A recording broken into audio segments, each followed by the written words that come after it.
Waalaikumsalam. Alhamdulillah, wassalatu wassalamu ala rasulillah wa ala alihi wa ashabihi wa mawala.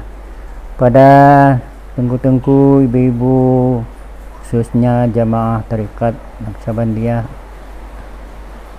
maka Daya Darussalam memutuskan bahwa berdasarkan Ru'yatul Hilal khususnya di daerah Aceh dan daerah-daerah yang lain tidak terlihat, maka Daya Darussalam memutuskan 1 Syawal jatuh pada hari Sabtu 1444 Hijriah.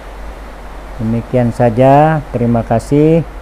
Assalamualaikum warahmatullahi wabarakatuh. Waalaikumsalam. Tadi akhirnya